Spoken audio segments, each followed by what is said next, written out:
ಮಾಲೂರಿನ ಜನರೇ, ಹೂಡಿ ವಿಜಯ್ ಕುಮಾರ್ ಅನ್ನ ಸೋಲಿಸಿ ತಪ್ಪು ಮಾಡಿದ್ರಿ ನೀವು. ಸೋತ್ರು ಜನರ ಕೆಲಸ ಮಾಡ್ತಿದ್ದಾರೆ ಹೂಡಿ ವಿಜಯ್ ಕುಮಾರ್. ಸ್ವಂತ ಖರ್ಚಲ್ಲೇ ರಸ್ತೆ ಗುಂಡಿ ಮುಚ್ಚುತ್ತಿರುವ ಹೂಡಿ ವಿಜಯ್ ಕುಮಾರ್ ಸಂಪಂಗೆರೆ ಗ್ರಾಮದ ಬಳಿ ಗುಂಡಿ ಮುಚ್ಚೋ ಕಾರ್ಯಾಚರಣೆಯನ್ನ ಹೂಡಿ ವಿಜಯ್ ಕುಮಾರ್ ನಡೆಸಿದ್ದಾರೆ. ಸರ್ಕಾರ ಮಾಡಬೇಕಾಗಿದ್ದ ಕೆಲಸವನ್ನ ಸ್ವಾಭಿಮಾನಿ ಪಕ್ಷದ ಹೂಡಿ ವಿಜಯ್ ಕುಮಾರ್ ಮಾಡ್ತಿದ್ದಾರೆ. ಲೋಕೋಪಯೋಗಿ ಇಲಾಖೆಯ ನಿರ್ಲಕ್ಷ್ಯದಿಂದ ಕಾಲ್ ಕಳೆದುಕೊಂಡಂತ ವಿದ್ಯಾರ್ಥಿಗಳು ಕಾಲು ಕಳೆದುಕೊಂಡ್ರು. ರಸ್ತೆ ರಿಪೇರಿ ಬಗ್ಗೆ ಜನಪ್ರತಿನಿಧಿಗಳು ಕಿಂಚಿತ್ತು ಕೂಡ ಯೋಚನೆ ಮಾಡಲಿಲ್ಲ.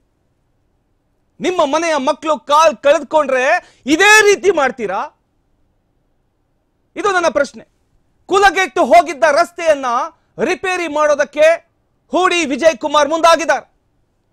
ರಸ್ತೆ ಹಾಳಾಗಿದ್ದಾಗ ಅತ್ತ ಮುಖ ಮಾಡದ ಅಧಿಕಾರಿಗಳು ಹೂಡಿ ಬೀದಿಗಿಳಿತಿದ್ದಂತೆ ತಕ್ಷಣ ಎಂಟ್ರಿ ಕೊಟ್ಬಿಡ್ತಾರೆ. ರಸ್ತೆ ರಿಪೇರಿ ನಿಲ್ಲಿಸೋದಕ್ಕೆ ಬಂದ ಪೊಲೀಸ್, PW ಅಧಿಕಾರಿಗಳು ಎಲ್ಲರೂ ಕೂಡ ಅವರ ಒಂದು ದಂಡು ಬಂದಿದೆ. ಅಲ್ಲಿಗೆ ಪರಾಜಿತ ಅಭ್ಯರ್ಥಿ ವಿಜಯ್ ಕುಮಾರ್ಗಿರುವ ಕಾಳಜಿ ನಿಮಗಿಲ್ಲದಾಯ್ತಾ? ಆಯ್ಕೆಯಾದ ಜನಪ್ರತಿನಿಧಿಗಳು ಸುಮ್ಮನಿರುವಾಗ ಕೆಲಸ ಶುರು ಮಾಡಿದ ಹೂಡಿ ವಿಜಯ್ ಕುಮಾರ್ ಅವರ ಒಂದು ಕಾರ್ಯಕ್ಕೆ ಜನಪ್ರತಿನಿಧಿಗಳು, ಅಧಿಕಾರಿಗಳು ತಡೆ ಒಡ್ಡಿದ್ದಾರೆ. ಸರ್ಕಾರವು ಕೂಡ ಕೆಲಸ ಮಾಡಲ್ಲ, ನೀವು ಕೆಲಸ ಮಾಡಬೇಡಿ ಅಂತ ಅಧಿಕಾರಿಗಳು ಹೇಳ್ತಾರೆ. ಹೂಡಿ ಕೈಗೆತ್ತಿಕೊಂಡ ರಸ್ತೆ ರಿಪೇರಿ ಕಾಮಗಾರಿಗೆ PWD ಅಧಿಕಾರಿಗಳು ಬಂದು ತಡೆ ಒಡ್ತಾರೆ. ಹೂಡಿ ವಿಜಯ್ ಕುಮಾರ್ ಅವರೇ, ನೀವು ರಿಯಲ್ ಹೀರೋ ಅಂತ ಹೇಳಿದ್ರೆ ತಪ್ಪಾಗೋದಿಲ್ಲ. ಸೋತು 2 ವರ್ಷ ಆದ್ರೂ ಕೂಡ ಜನರ ಸಮಸ್ಯೆಗೆ ಸ್ಪಂದಿಸೋ ನೀವೇ ನಿಜಕ್ಕೂ ರಿಯಲ್ ಪೊಲಿಟಿಷಿಯನ್. ರಾಜ್ಯದ ಎಲ್ಲ ರಾಜಕಾರಣಿಗಳಿಗೆ ಹೂಡಿ ವಿಜಯ್ ಕುಮಾರ್ ಮಾದರಿಯಾಗಿದ್ದಾರೆ. ಇಂದಲ್ಲ ನಾಳೆ ಹೂಡಿ ಗೆಲ್ಬಹುದು. ಅವರನ್ನ ಸೋಲಿಸಿದ ಮತದಾರರಿಗೆ ಕ್ಷಮೆ ಅನ್ನೋದೇ ಇಲ್ಲ.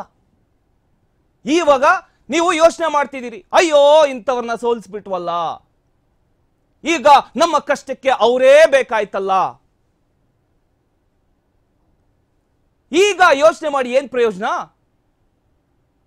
ಅದಕ್ಕೆ ಹೇಳೋದು, ಮತ ಹಾಕ್ಬೇಕಾದ್ರೆ ಯಾರಿಗೆ ಹಾಕ್ಬೇಕು, ಹೇಗೆ ಹಾಕ್ಬೇಕು, ಯಾರು ನಮಗೋಸ್ಕರ ಕೆಲಸ ಮಾಡ್ತಾರೆ.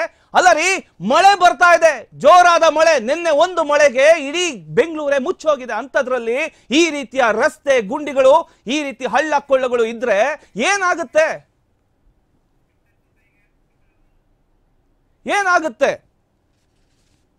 ಅಂದ್ರೆ ಇಬ್ರು ವಿದ್ಯಾರ್ಥಿಗಳು ಕಾಲ್ ಮುರ್ಕೊಂಡಿದ್ದಾರೆ. ಹೊಸೂರು ಮುಖ್ಯ ರಸ್ತೆಯಲ್ಲಿ ನಡೆದಿರತಕ್ಕಂಥ ಅಪಘಾತದಲ್ಲಿ ಕಾಲೇಜು ಹುಡುಗರಿಬ್ಬರ ತನ್ನ ಕಾಲುಗಳನ್ನ ಕಳೆದುಕೊಂಡಿದ್ದಾರೆ. ರಸ್ತೆಗಳು ಅಭಿವೃದ್ಧಿಯ ಆತ್ಮ ಇದ್ದಂತೆ ಅನ್ನುವಂಥ ಒಂದು ಮಾತಿದೆ. ಗ್ರಾಮೀಣ ಹಾಗೂ ನಗರ ಭಾಗದ ರಸ್ತೆಗಳು ಸುಸ್ಥಿತಿಯಲ್ಲಿದ್ದಷ್ಟು ಆ ಪ್ರದೇಶದ ಆರ್ಥಿಕ ಚಟುವಟಿಕೆಗಳಿಗೆ ಇಂಬು ನೀಡಿದಂತಾಗತ್ತೆ. ಅಂದ್ರೆ ಇಷ್ಟೆಲ್ಲ ಅನಾಹುತ ಆದ ಮೇಲೂ ಕೂಡ ಯಾರು ಕೂಡ ಹೇಳೋರಿಲ್ಲ, ಕೇಳೋರಿಲ್ಲ. ಸರ್ಕಾರಿ ಅಧಿಕಾರಿಗಳು ಇಲ್ಲ, ಜನಪ್ರತಿನಿಧಿಗಳು ಇಲ್ಲ. ಎಲ್ಲೋದ್ರು ಎಲ್ಲ ಬೇರೆ ಯಾರಾದ್ರೂ ಒಬ್ರು ಬಂದು ಕೆಲಸ ಮಾಡುವಂತ ಸಂದರ್ಭದಲ್ಲಿ ಅಲ್ಲಿಗೆ ಬಂದು ನಾವು ಮಾಡ್ತೀವಿ, ನಮ್ಮ ಸರ್ಕಾರ ಮಾಡುತ್ತೆ, ಇನ್ನೊಬ್ರು ಮಾಡ್ತಾರೆ, ಮತ್ತೊಬ್ರು ಮಾಡ್ತಾರೆ ಅಂತ ಬಂದು ಅಲ್ಲಿ ನಿಂತ್ಕೊಳ್ಳೋದು. ಅದರಲ್ಲೂ ದರ್ಪ ತೋರಿಸೋದು ಬೇರೆ. ಮಾಲೂರಿನ ಜನರೇ, ನೀವು ಈಗಾದ್ರೂ ಎಚ್ಚೆತ್ಕೋಬೇಕಾಗತ್ತೆ.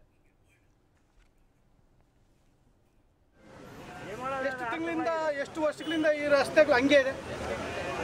ಮುಂದೆ ಬಣ 8 ವರ್ಷ 9 ವರ್ಷ ಆಗಿದೆಯಲ್ಲ ರೋಡ್ ಮಾಲೂರಿಂದ ಇಲ್ವಾಗೆ ಇದು ಇಲ್ಲಿ ಬ್ಯಾಕ್ ಮಾಡಿ ದಾರ ಹಾಕಿ ಎಷ್ಟು ದಿನ ಆಗಿದೆ?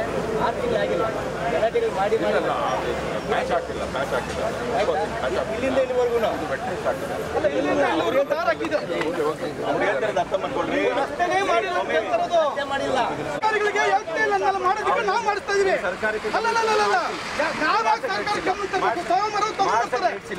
ಮಾಡ್ಸಕ್ ರೇಟ್ಸ್ ಇಲ್ಲ.